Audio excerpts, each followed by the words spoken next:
अस्सलाम वालेकुम स्टूडेंट्स, आज की इस वीडियो में हम क्यूएसओ के प्रीवियस लॉ गेट एमसीक्यूज़ को डिस्कस करने वाले हैं जो 20 फ़रवरी 2022 के लॉ गेट टेस्ट में आए थे। आज की ये एमसीक्यू डिस्कशन काफ़ी इंपॉर्टेंट है क्योंकि हो सकता है 4 से 5 एमसीक्यूज़ इसमें से रिपीट हो जाएं अभी जो न्यू लॉ गेट टेस्ट होना है उसमें, और अगर 4 से 5 एमसीक्यूज़ रिपीट हो जाते हैं तो इट्स मीन कि 4 से 5 नंबर आप लोग अपने सिक्योर कर लेते हैं 20 में से, और बाकी 15 नंबर्स लेना आप लोगों के लिए आसान हो जाए। दूसरी बात जो हम डिस्कस करने वाले हैं इस डिस्कशन में वो ये करने वाले हैं कि जो लॉ गेट एमसीक्यूज़ हैं क्यूएसओ के हवाले से वो सब के सब बेड़क में से ही आते हैं या कहीं और से भी कंसेप्चुअल क्वेश्चन पूछे जाते हैं, और अगर पूछे जाते हैं तो वो कौन सी ऐसी बुक्स हैं जहां से हम तैयारी करें तो हमारे जो कंसेप्चुअल क्वेश्चंस हैं वो कंप्लीट हो जाए। आज की डिस्कशन भी पहले की तरह ही होगी, जैसे पहले आर्टिकल नंबर बताती हूँ, 7 स्टेटमेंट बताती हूँ और फिर उसके बाद राइट आंसर बताती हूँ उसी स्टेटमेंट में से।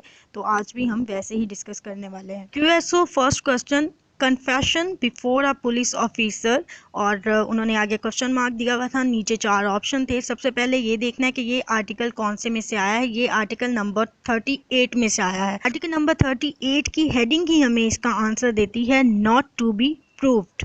तो जो इस क्वेश्चन का लास्ट ऑप्शन था, can not be proved against a accused person, वो बिल्कुल ठीक था। दूसरा सवाल पूछा गया था एग्जाम्पल में से, एस्टोपल की वो एग्जाम्पल थी, 114 उसका आर्टिकल नंबर था और एक ही इलस्ट्रेशन है एस्टोपल की, और वही उन्होंने दे के मुकम्मल जो इलस्ट्रेशन है उन्होंने दे के, और जो ऑप्शंस दिए गए थे वो थे must not be, shall not और मे नॉट। तो इसका जो राइट आंसर है वो मस्ट नॉट बी है। और इसी के साथ मैं एक चीज़ ऐड करना चाहूँगी कि जो 24 जुलाई को एमसीक्यू टेस्ट हुआ था लॉ गेट का, उसमें भी कुछ मस्ट नॉट और शेल नॉट टाइप क्वेश्चन पूछे गए थे, और जिस पे बच्चों ने बहुत ज़्यादा वावेला मचाया था कि इस तरह के सवाल क्यों पूछे गए हैं। तो ये 20 फ़रवरी वाला जो पेपर था वो हमें इंडिकेशन दे रहा था कि जो अगले क्वेश्चन आने हैं अगले टेस्ट में वो ऐसे ही आने हैं। तो शैल नॉट और मस्ट नॉट पे अब फोकस होना चाहिए, जिस पे बच्चों ने फोकस नहीं किया था क्योंकि वो प्रीवियस पेपर्स नहीं देखते हैं और बाद में फिर वो परेशान हो जाते हैं। तो बेहतर है कि आप लोग एक दफ़ा लाजमी प्रीवियस पेपर्स देख के जाएं। नेक्स्ट क्वेश्चन पूछा गया है आर्टिकल नंबर 164 में से, और ये मॉडर्न डिवाइस के एविडेंस के मुतालिक है। सवाल है जी, according to article number 164 of CCTV footage of an incident which is affect in issue in a case dash evidence before a court। Option दिए गए हैं admissible, irrelevant, नॉट एडमिजिबल। इसका जो राइट आंसर है वो एडमिजिबल है। Article number 164 हमें ये कहता है कि कोई भी ऐसा एविडेंस जो मॉडर्न डिवाइस के ज़रिए हमारे पास मौजूद हो उसको कोर्ट एविडेंस के तौर पे कबूल कर सकती है। और क्योंकि उन्होंने आर्टिकल का हवाला दे के पूछा है, तो जब आपको ये आर्टिकल क्लियर होगा, इसके कॉन्सेप्ट क्लियर होंगे, तो इसका जो राइट आंसर है वो एडमिजिबल है, आप आसानी से पहचान जाएंगे। अगला सवाल पूछा गया था ऑरल एविडेंस की एक्सेप्शन। ठीक है, उन्होंने ये पूछा था कि oral evidence must be direct, ये एक जनरल रूल है, इसकी एक एक्सेप्शन है, वो कौन सी है। और नीचे जो ऑप्शंस दिए गए थे वो थे एडमिशन, कन्फेशन और डाइंग डिक्लेरेशन। जब हम आर्टिकल नंबर 71 को मुकम्मल पढ़ते हैं, आर्टिकल नंबर 71 की एक्सप्लेनेशन हमें बताती है जो डाइंग डिक्लेरेशन है वो इस जनरल रूल की एक्सेप्शन है, यानी कि आर्टिकल नंबर 71 की जो एक्सेप्शन है वो आर्टिकल नंबर 46(1) है। ये सवाल ऐसे भी पूछा जा सकता है कि क्यूएसओ आर्टिकल नंबर 71 की एक्सेप्शन कौन सा आर्टिकल है, तो वो आर्टिकल नंबर 46(1) है। अगला सवाल पूछा गया है 46(1) डाइंग डिक्लेरेशन में से, और सवाल है, a dying declaration is the statement of a person relates to cause of his death as the person who made the statement was under exception of death. के जो ऑप्शंस दिए गए थे वो थे व्हेन, वेयर, वेदर और not. जो right answer था वो वेदर और नॉट था। और ये जो डेफिनेशन है ये dying declaration as a option दे के बाकी सारी स्टेटमेंट दे के भी पूछी जा सकती है। तो ये जो डेफिनेशन है ये आपने याद रखनी है। इस क्वेश्चन को लेके बहुत सारे डाउट्स थे और बहुत से स्टूडेंट ये कह रहे थे कि ये जो क्वेश्चन है ये आउट ऑफ द सिलेबस है क्योंकि ये बेड एक्ट में नहीं है। ये जो डाइंग डिक्लेरेशन की डेफिनेशन है ये आर्टिकल नंबर 46 में बयान नहीं की गई है। तो ये डेफिनेशन कहाँ से ली गई है? ये डेफिनेशन ली गई है आपकी कोर्स की बुक में से, जहाँ से आपने तैयारी की है उस कोर्स की बुक में से ये डेफिनेशन ली गई है, या फिर किसी कमेंट्री बुक में से ली गई है। जो बच्चा कमेंट्री बुक नहीं पढ़ता बेड एक्ट के साथ, उसको चाहिए कि वो बेड एक्ट के साथ किसी भी बुक का, जो भी बेड एक्ट है उसके साथ अपनी कोर्स की बुक लाजमी रखे, क्योंकि जो आपकी कोर्स की बुक्स हैं वो कमेंट्री से ही तैयार की जाती हैं। तो बहुत सारे जो कंसेप्ट्स हैं आपके QSO हो, CPC हो, CRPC हो, वहाँ से क्लियर हो जाते हैं। सवाल पूछा गया है आर्टिकल नंबर 42 में से, और जो स्टेटमेंट दी गई है वो बिल्कुल दरमियान से उठाई गई है आर्टिकल नंबर 42 के, और कॉमन कॉन्सेप्ट लिया गया है यहाँ से। आर्टिकल नंबर 42 का कॉमन कॉन्सेप्ट लिया गया है। अगर वो आपका क्लियर है तो ये जो MCQ अभी मैं बताने वाली हूँ इसको सॉल्व करना बहुत ईजी है आपके लिए। सवाल है, the confession does not become irrelevant only because the accused was drunk। ये जो बात है 42 आर्टिकल की लाइन नंबर 4 में ये बात बयान की गई है कि अगर कोई शख्स नशे में एक बाले जुर्म कर लेता है तो वो इरेलीवेंट नहीं होगा, बल्कि वो रेलिवेंट ही कंसीडर किया जाएगा। इसके लिए आपको आर्टिकल नंबर 42 के कॉन्सेप्ट क्लियर होना ज़रूरी है। अगला सवाल पूछा गया है आर्टिकल नंबर 73 प्राइमरी एविडेंस में से। स्टेटमेंट है, primary evidence means dash produce for the inspection of the court. तो जो प्राइमरी एविडेंस होते हैं वो उसको कहते हैं जो डॉक्यूमेंट इटसेल्फ होता है, यानी कि ऐसा डॉक्यूमेंट जो फोटोकॉपी नहीं होता, ओरिजिनल डॉक्यूमेंट होता है, वो प्राइमरी एविडेंस होता है।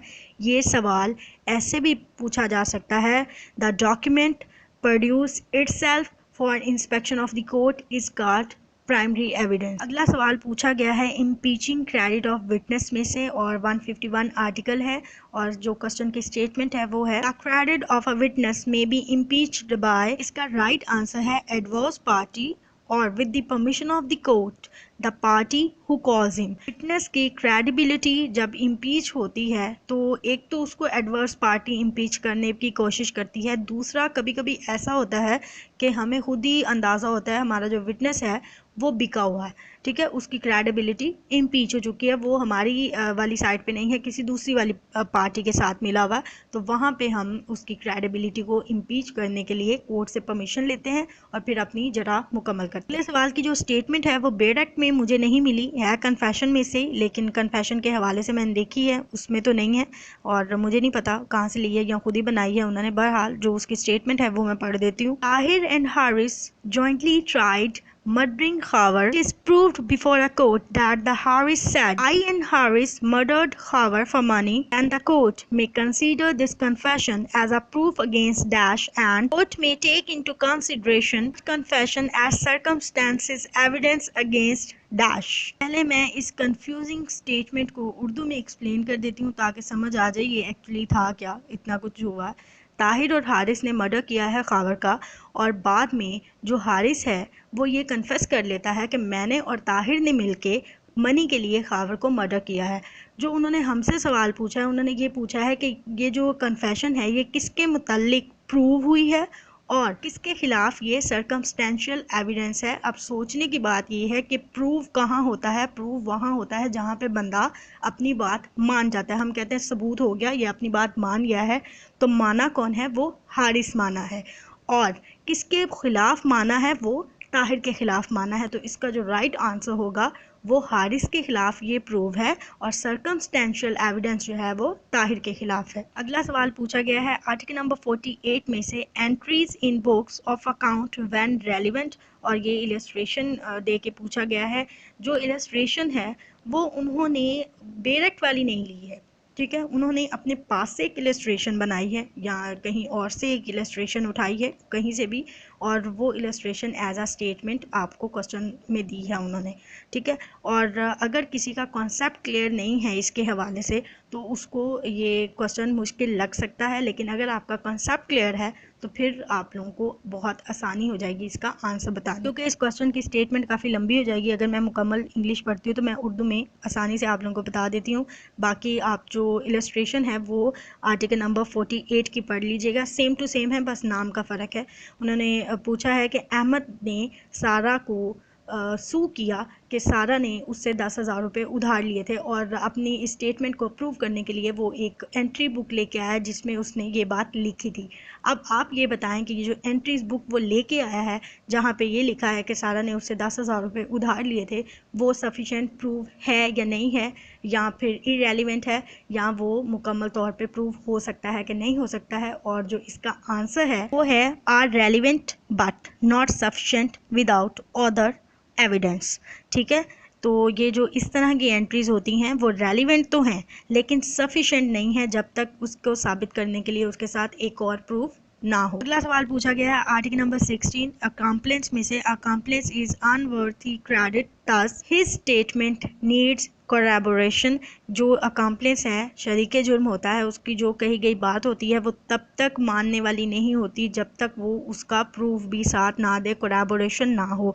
अगर वो कोलैबोरेट नहीं होती है तो उसकी बात मानी नहीं जा सकती। अगला सवाल पूछा गया है आर्टिकल नंबर 132 सब सेक्शन 3 में से article number 132 examination in chief के मुतालिक है, और जो थर्ड सेक्शन है उसका या थर्ड सब आर्टिकल है उसका वो री एग्जामिनेशन के मुतालिक है। और जो स्टेटमेंट है क्वेश्चन की, the examination of witnesses subsequent to the cross examination by the party who called him shall be called re-examination। अगला सवाल जो पूछा गया है वो नीचे कुछ स्टेटमेंट्स दे के उन्होंने पूछा है कि इतनी जो स्टेटमेंट दी गई हैं इनमें से कौन सी स्टेटमेंट ट्रू नहीं है।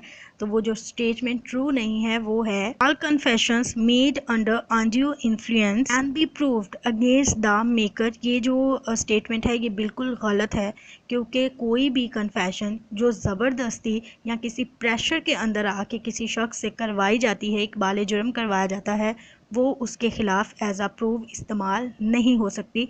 तो ये जो स्टेटमेंट है ये गलत है। अगला सवाल पूछा गया है आर्टिकल नंबर 112 में से, और ये पूछा गया है जुडिशियल नोटिस के मुतालिक। इसमें ये पूछा गया है कि जो पाकिस्तान की कोर्ट्स हैं वो कौन सा ऐसा मैटर है जिसके मुतालिक जुडिशियल नोटिस नहीं ले सकती।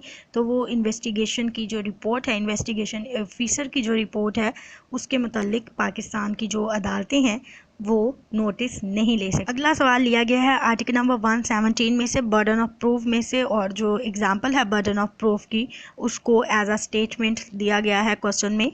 ए decided a court to give judgment that B shall be punished for a crime which A says B has committed. A dash that B has committed the crime. A must prove that B has committed the crime. अगला सवाल पूछा गया है article number 3 who may testify, और इसकी statement है a person who has been convicted by a court for perjury or giving false evidence is not a competent witness unless the court satisfied that he has repented and mended his ways। ये जो है इसका right answer है। अगला सवाल पूछा गया है आर्टिकल नंबर 9 में से, और अगेन एक एग्जाम्पल को अपने तरीके से मोल्ड करके उन्होंने क्वेश्चन पूछा है। यहाँ पे जो एग्जाम्पल है, first example, a client sees to be an advocate, I wish to obtain possession of property by the use of forged deed on which I request you to sue। और ये जो example है उन्होंने mister Dawood से to mister Ibrahim और ऐसे करके दी है, लेकिन है यही, ठीक है, सिर्फ नाम चेंज किए हैं, स्टेटमेंट बिल्कुल यही है। इसका राइट आंसर है नॉट प्रिविलेज्ड कम्युनिकेशन।